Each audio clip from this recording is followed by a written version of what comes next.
Ji praise the lord hallelujah. मसीह यीशु के जलाली पुरफजल और फतेहमंद नाम में तमाम समाइन की सलामती हो। खुदावंद का शुक्र करते हैं, एक बार फिर से खुदा की फजल की बदौलत ये मुमकिन हुआ कि हम उसकी हुजूरी में आए एक नए ईमान के साथ। आज हम हन्ना की ज़िंदगी पर गौर करेंगे।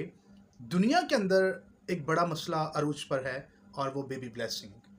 हमारे पास बहुत सारी ऐसी रिक्वेस्टें हैं जो औलाद के तल्लुक से हैं, जिनके पास बेबी ब्लेसिंग नहीं है। बहुत सारी ऐसी प्रेयर रिक्वेस्टें हैं।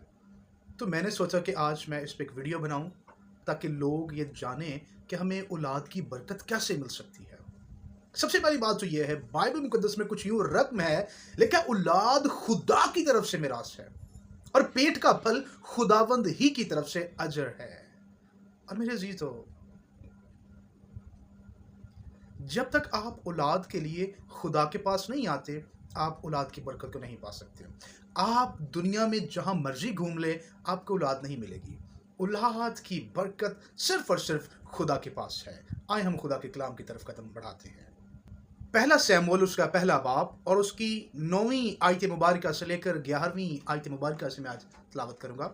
खुदा के कलाम में कुछ यूं रकम है, और जब वो सेला में खा पी चुके तो हन्ना उठी। उस वक्त एली काहिन खुदावंद की हैकल की चौखट के पास कुर्सी पर बैठा हुआ था और वो नहायत दिलगेर थी।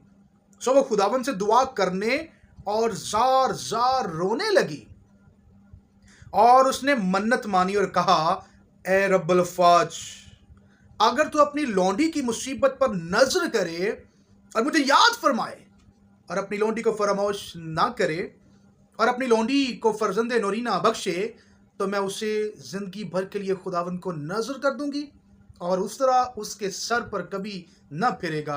आमीन। पाक कलाम का पढ़ा जाना, सुना जाना, समझा जाना हम सब के लिए बाइश बरकत हो। खुदावंद का शुक्र हो। आमीन। ये जो आयत मुबारक हमने पढ़ी है बहुत ही मुबारक है। यहाँ पे लिखा हुआ है, जब वो सेला में खा पी चुके। यहाँ सेला से मुराद वो जगह है जहां पर हन्ना और अलकाना और दूसरे लोग साल बाद साल कुर्बानी गुजराने के लिए आया करते थे। और यहाँ पे लिखा, जब लोग खाना खा चुके तो हन्ना उठी दुआ के लिए। लफ्ज हन्ना से मुराद है रहमत, खुदा की बख्शिश, खुदा का फजल। जब हन्ना उठती है दुआ के लिए, ये ऐसा नहीं था कि पहली दफा उसने दुआ के लिए वो उठी है, बल्कि बाइबल सिखाती वो हर साल यहां पर कुर्बानी गुजराने के लिए आते थे। और जारी बात है, वो हर साल दुआ करती थी, हर साल वो दुआ करने के लिए यहां पर आती थी। हन्ना का दुख बहुत बड़ा था, बहुत ज्यादा उसके अंदर दुख था, क्योंकि उसके शोहर की जो दूसरी बीवी थी वो उसे हर रोज ताने मारती थी कि मेरे पास इतने बच्चे हैं लेकिन तेरे पास कोई भी औलाद की बरकत नहीं है। हो सकता है आज बेटियों को खानदानों में, घरों में, मोहल्लों में, रिश्तेदारों में बहुत सारे ताने भी मिलते हों कि तेरे पास औलाद नहीं है, लेकिन आप उन्हें बताएं, औलाद सिर्फ और सिर्फ खुदा की तरफ से मिलती है। आमीन। लेकिन आज जो मैंने हवाला आपके सामने रखा है, अगर आप हन्ना की जिंदगी पर गौर करें तो मैं आपको ये बताना चाहता हूं, इनकरेज करना चाहता हूं, जितनी बेटियां जिनके पास औलाद नहीं है वो औलाद की बरकत को रिसीव कर सकते हैं यीशु के नाम में। आमीन। यहां पर लिखा, जब वो सेला में खा पी चुके तो हन्ना उठती है। तो उस वक्त एली काहिन जो था वो हैकल के अंदर बैठा हुआ था, और फिर साथ में ये भी लिखा गया है कि हन्ना बहुत दिलगेर थी। यहां लफ्ज दिलगेर से ये मुराद है कि हन्ना का दिल रंज से भरा हुआ था, वो गमगीन थी, उसके ऊपर दुख का बोझ था, वो बहुत दिलगेर थी।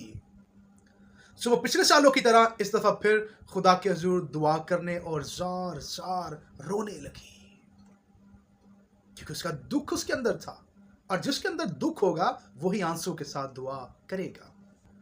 और हर साल वो यहां पर आती होगी और हर साल रो रो के दुआएं करती होगी, लेकिन इस बार उसकी दुआएं कुछ फर्क थी। मैं दोबारा से पढ़ना चाहता हूं। लिखा, उसने मन्नत मानी और कहा, ए रब्बुल फाज, अगर तू अपनी लौंडी की मुसीबत पर नजर करे और मुझे औलाद ना बख्शे, तो जो तू मुझे देगा वो मैं तुझे दे दूंगी, तेरी नजर कर दूंगी। हालेलुया। आपने हन्ना की दुआ पर गौर किया?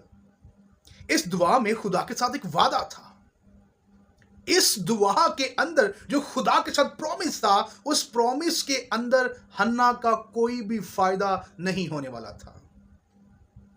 کیونکہ پہلی دعائیں جو حنا کی تھی وہ صرف یہ کہتی رہتی تھی خدا مجھے اولاد دے، مجھے اولاد دے. لیکن حنا کسی اور پلیٹ فارم پہ تھی، خدا کسی اور پلیٹ فارم پہ ہے. خدا کی سوچ کچھ اور ہے، حنا کی سوچ کچھ اور تھی. حنا کو بیٹا چاہیے تھا لیکن خدا کو ایک نبی چاہیے تھا. دونوں کی سوچ ایک نہیں ہو پا رہی تھی.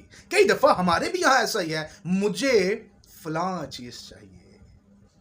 ہم دعا کرتے رہتے خدا مجھے یہ چیز چاہیے، لیکن کبھی یہ نہیں غور کرتے کہ خدا کو مجھ سے کیا چاہیے.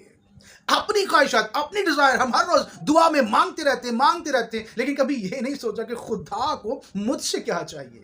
یہاں پر بھی یہی ہے. حنا کو بیٹا چاہیے تھا، اولاد چاہیے تھی، خدا کو نبی چاہیے تھا، اور معجزہ نہیں ہو رہا تھا. لیکن اس دفعہ حنا کی دعا الگ تھی.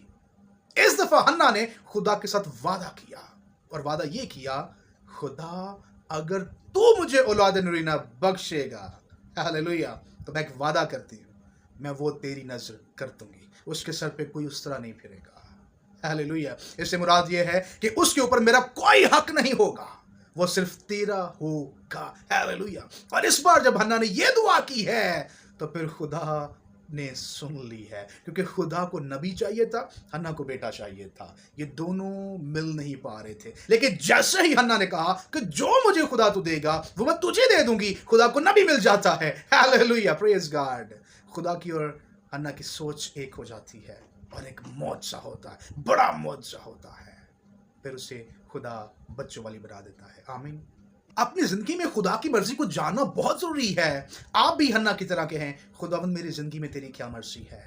یقیناً وہ آپ کو دعا کرنا سکھائے گا، جس طرح اس بار خدا نے حنا کو دعا کرنا سکھائی. خدا کے روح نے اسے دعا کرنا سکھائی، اور اس نے کہا خدا مجھے تو جو دے گا وہ تیرا ہوگا. ہاللویا. خدا کو نبی مل جاتا ہے، پھر خدا اسے بلیس کر دیتا ہے. اس لیے ضرور ہے کہ اپنی زندگی میں سب سے پہلے خدا کی مرضی کو جانیں اور برکت پائیں. So God bless you all. آمین.